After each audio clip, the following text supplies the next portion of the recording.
ሰላም ዩቲዩብ እንዴት ናችሁ? በሌላ ቪዲዮ ተገናኝተናል። ስለ ባሌባ ለማውራት ነው የተገናኘነው። ወደ ማን ዩናይትድ ቢመጣ ምን አይነት ጥቅም ሊሰጣችሁ ይችላል የሚለውን እንደው አጠር አድርጎ ለመነጋገር ብቻ ነው። ቻናሉን ላይክ፣ ሼር፣ ሰብስክራይብ እያደረግን እንድናሳድገው ጠይቃችኋለሁ። ባሌባና እንግዲህ ዩናይትድ አሁን ላይ አይደለም ስማቸው መያዝ የቻለው እንደምታውቁት ቀድሞም የነበረ ጉዳይ፣ ነገር ግን ዩናይትድ ፌል ያደረገበት ጉዳይ ሆኖ ነበረ። እንደውም ብሩ በጣም ከፍ አለ በሚል ገንዘቡ ባለመስማማትም ምክንያት የቀረ ዝውውር ሆኖ የተያዘ ነው እንጂ ቀድሞንም የነበረ ነው። አሁን ላይ ሊጠናቀቅ የሚችልበት ቻንስ በደንብ እየሰፋ ያለበት ሁኔታ ነው ያለው እና ስለዚህ እሱን በተመለከተ በምን አይነት መልኩ ሊጠቅማቸው ይችላል የሚለውን ለማየት ነው የምንሞክረው ማለት ነው።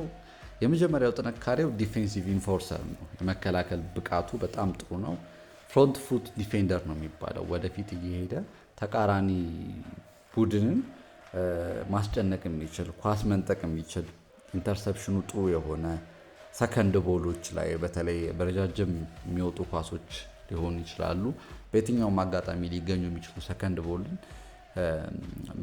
መቀበል የሚችል ወይም ደግሞ ሰከንድ ቦል ማሸነፍ የሚችል ማለት ነው። ሌላኛው ካውንተር አታክም ለማቆም ጥሩ የሆነ ተመራጭ የሆነ ተጫዋች ነው። ስለዚህ ባሌባ በመከላከል በኩል በጣም ጥሩ የሆነ ተጫዋች መሆኑን ከግምት ውስጥ መክተት አስፈላጊ ነው። ካስሜሮም ስለሄደ አሁን ዩናይትድ የሚፈልገው አይነት በቦታው ያጣው አይነት ተጫዋች ሊሆን እንደሚችል ይገመታል።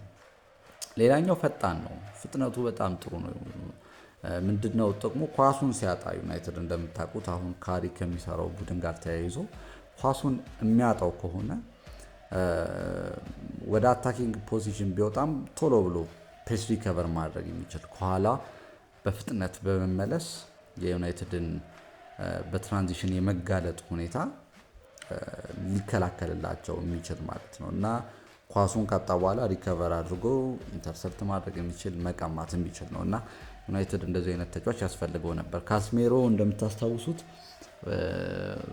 እድሜው እየገፋ ሄዶ ስለነበረ እንደውም ጥሩ ጠቅሟቸዋል። ነገር ግን አንዳንድ ኳሶችን ፔስ ሪከቨር አድርጎ ተመልሶ ለመቀበል ዋይድ ይሆንበታል በጣም እና እሱን ለመሸፈን የሚቸገርበት ሁኔታ እንደነበረ መመልከት እንችል ነበር። አሁን ግን ያንንም ሊቀርፍ በሚችል ወጣት ኃይል ነው። ጥሩ ኤነርጂ ነው ያለው። ያንን ኤነርጂውን በጥሩ ፍጥነት መጠቀም የሚችል አይነት ተጫዋች ይሆናል ተብሎ ነው የሚታሰበው። ሌላኛው ጥቅሙ ባሌባ ኳስ ሲይዝ ግን አሁን ለምሳሌ አሁን ያወራ ነው በመከላከል ደረጃ ያለውን ነው እና ኦፕታ አንድ ነገር ያለውን ዘገባ ነበረው በዚህ ላይ ባሌባ እንደ ዲፌንሲቭ ኢንፎርሰር ብቻ ማየት ሙሉ ታሪኩን ላይነግር ይችላል። ባሌባ ኳሱን በሚቆጣጠርበት ጊዜ ተቃራኒ ተጫዋቾች ወይም ደግሞ የተቃራኒ ቡድን ተጫዋቾች በ2 ሜትር ርቀት ውስጥ እንኳን ቢገኙ ፓስ ኮምፕሊሽን ሬቱ ወይም ደግሞ ፓስ ማሳካት የሚችለው ሲያደርግ 81.8% ነው እና ይሄ በጣም ትልቅ ቁጥር ይመስለኛል። እንዲህ የምትንቁት አይደለም። የበለጠ ፕሮክሲሚቲ ቢኖራቸውም ተጫዋቾች ያንን ፕሮክሲሚቲ ሳይቸገርበት ወይም ደግሞ ፕሬሸር ቢኖርበትም ያንን ፕሬሸር በማለፍ ውስጥ መጫወት የሚችል ጥሩ ተጫዋች እንደሆነ ነው ይሄ የሚያሳየው እና ይህም ከዲፌንሲቭ ሚድፊልደሮች ውስጥ 10ኛ ደረጃ ላይ እንደዚህ እንዲቀመጥ ማድረግ የሚችል ነው እና ልጁ ደግሞ ገና ያንግ ኤጅ ነው። ማሰብ ያለባችሁ በብዙ ተስፋዎች የተሞላ ዩናይትድንም በጥሩ ሁኔታ ከኳስ ጋርም ጭምር ሊጠቅም የሚችልበት ሂደት እንዳለ መመልከት ትችላላችሁ።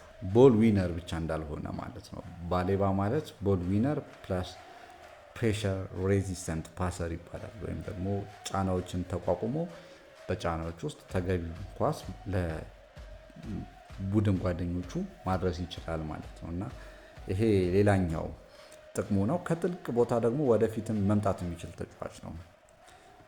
ባሌባ ራሱን በፊት ይሄ ቦክስ ቱ ቦክስ ሚድፊልደር ብሎ ሊገልጥ ይችላል እና ይህንንም በጨዋታ ውስጥ መመልከት ትችላላችሁ። እንደዚህ አይነት ሁኔታ ሊያሳያችሁ ይችላል። ከጥልቀት ይጀምራል፣ ወደፊት ግን የመሮጥ ነፃነት አለው። ብዙ ጊዜ እንደዛ ነው እና ባሌባ እንደውም ዩናይትድን በዚህም ረገድ ከመከላከሉም ኳስ ኢንተርሰፕት ከማድረጉም ተመልሶ ፔስ ሪከቨር አድርጎ ቦሉን ወይም ደግሞ ኳስ ከመንጠቅ በዘለለ ደግሞ እንደዚህ አይነት ወደፊትም እየሄደ የመጫወት ነገር ይኖረዋል ማለት ነው እና በማጥቃትም በኩል ቨርሳቲሊቲ ሊሰጣቸው ይችላል ማለት ነው። ግዴታ አሁን ካሉት ሚድፊልደሮች ጋር እሱን በኋላ እናወራበታለን፣ ግን እየተረዳዳን እንደየሁኔታው አጀስት ሊደረግ የሚችል ሁኔታዎችን እንደፈለገ ሊቀያየር ሊያስችለው ወደሚችል የታክቲካል ደረጃ ወይም ደግሞ ፊት መሆን የሚችልበት ሁኔታ ውስጥ ያለ ነው እና ለካሪክ እንደ አማራጭ በዚህ መልኩ ሊጠቀሙ ይችላል ማለት ነው። ባሌባን ሙሉ በሙሉ አድቫንስድ ሚድፊልድ ፖዚሽን ላይ ማስቀመጥ አንዳንዴ ጥንካሬዎቹን ሊያሳጡት ይችላሉ። ምክንያቱም ከጥልቅ ቦታ የሚጀምረው ሩጫው የበለጠ አደገኛ ስለሆነ ማለት ነው። እሱን ዝም ብላችሁ በቃ ሃይራፕ ብቻ አሁን ሳይሆን ከጥልቅ እየተነሳ ነገር ግን ወደፊትም የሚሄድ ነፃነቱ እየተጠበቀለት። ስለዚህ እንደውም ምን ይላሉ? ዶንት ፑሽ ባሌባ ሃየር ጊቭ ባሌባ ፍሪደም ቱ ሙቭ ሃየር ነው። ባሌባን ወደፊት ሳይሆን መግፋት ያለብህ ከጥልቅ ቦታ ወደፊት እንዲሮጥ ግን ነፃነት ብትሰጠው የበለጠ ጥሩ ሊሆን ይችላል ነው እና ባሌባ በብዙ መልኩ ጥንካሬው መገለጽ ሊችል የሚችል አይነት ተጫዋች ነው። እድሜውንም ከግምት ውስጥ በማስገባት አሁን የመጡት ተጫዋቾች ደግሞ አሉ። ከነ ቴሌማንስ ጋር መጫወት ይችላል። እንዴት ሊችል ይችላል ብትሉ አሁን ለምሳሌ ቴሌማንስን ቦል ፕሮግሬሽን ላይ እና ፓሲንግ ላይ የበለጠ እንዲሳተፍ በማድረግ ባሌባን ዲፌንሲቭ ሴኪሪቲ ወይም ደግሞ ኳሱን ማሸነፍ ቦል ዊኒንግ እንትን ላይ እንዲሳተፍ በማድረግ 4-2-3-1 አድርጎ ከኋላ 4 ሴንተር ባክ ቴሌማንስ፣ ባሌባ፣ ብሩኖን 10 ቁጥር አድርጎ ማለት ነው እንደዛ እንዲጫወት ማድረግ ሊቻል ይችላል። ይሄ ከቴሌማንስ ጋር ያላቸው እንትን ነው። ባሌባን ከሜኑ ጋር መሆን ይችላል። ምክንያቱም የባሌባ ዋና ስራ እዚህ ጋር የሚሆነው እንዳልኳችሁ ዲፌንሲቭ ሴኩሪቲ ፕላስ ፊዚካሊቲ ይሆናል። ሜኑ ደግሞ ቦል ፕሮግረስ ማድረግ ላይ በደንብ እንዲካን ወይም ደግሞ እሱ የበለጠ የሚስማማው እሱ ስለሆነ እሱን ነገር እንዲያደርግ ማድረግ ይችላል እና ባሌባን ፊዚካል ኢንፎርሰር በማድረግ ሜኑን ደግሞ በኳስ ላይ የበለጠ ነፃነት እንድትሰጡት በማድረግ ይበልጥ ከነሱም ጋር መጫወት የሚችልበትን እድል መፍጠር ይቻላል። ነገር ግን አንድ የቀረ ተጫዋች አለ፣ አንድሬ ሳንቶስ። አንድሬ ሳንቶስን ከባሌባ ጋር እንዴት አድርገን ማጫወት እንችላለን የሚለው ደግሞ ብታስቡት ሳንቶስን የዲፌንሲቭ ሚድፊልደር ሚናን ብትሰጡት አሰምሽን እና ልጁ ያለውን ቨርሳቲሊቲ ለመመልከት ነው። ባሌባ ደግሞ የበለጠ ነፃነት እንዲያገኝ በማድረግ ስለዚህ ባሌባን እንደ ትሩ ቦክስ ቱ ቦክስ ሚድፊልደር በመውሰድ የበለጠ ሳንቶስ ዲፌንሲቭ ስራውን በደንብ እንዲሰራ በማድረግ የበለጠ ካሉት ተጫዋቾች ጋር እሱን እያቀያየሩ ለመጫወት እድል እንዴት እንደሚሰጥ ለማየት ነው። እንግዲህ ይህንን ሀሳብ እንትን የምለው ባሌባ የመከላከል ችሎታው ጥያቄ ሆኖ አያውቅም።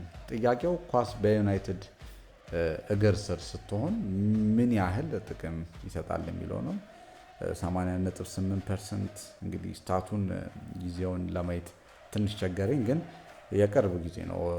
አንድ አመት ወደኋላ መመለስ ቢቻል የሚገኝ አይነት የዳታ ቁጥር ነው እና ይሄ ጥሩ ቁጥር ይመስለኛል። ስለዚህ በዚህም በኩል ሊረዳቸው ይችላል። ምናልባት እሱ እንትን ጉዳት ሊሆን ይችላል ተብሎ ነው የሚታሰበው። ጉዳት ያለበት ይመስለኛል። ስለዚህ ወደ ይሄ ማች ሻርፕነሱን ለማግኘት ትንሽ ጊዜ ከወሰደበት አይታወቅም እንጂ እና ደግሞ አሁንም አዲስ ቡድን ስለሆነ ታክቲካል ዴማንዱ ምናምን የካሪክን አውቆ እንትን ለማለት ትንሽ ካላስቸገረው በጣም ጥሩ ዝውውር ሊሆን ይችላል ብዬ ነው ማስበው። ስለዚህ ካርሎስ ባሌባ ወደ ማንቸስተር ዩናይትድ ከመጣ እሱን ዲፌንሲቭ ሚድፊልደር ብቻ ብለህ አንገልጸውም ማለት ነው። እሱ ኳስ ያሸንፋል፣ ጫና ሲመጣበት ኳሱን ማቆየት ይችላል፣ ከጥልቅ ቦታ ወደፊት መሮጥ ይችላል እና በፍጥነቱ ማንቸስተር ዩናይትድ ከሚያጋጥመው የትራንዚሽን ትሬት ደግሞ ሊያድናቸው ይችላል እና በጣም ጥሩ ዝውውር ነው ተብሎ ነው የሚታሰበው። እንግዲህ ካሪክ ይህንን ተጫዋች በምን መልኩ ደግሞ ሊጠቀምበት እንደሚችል እንመለከታለን ማለት ነው። ላይክ፣ ሼር፣ ሰብስክራይብ እናድርግ። ቴንክ ዩ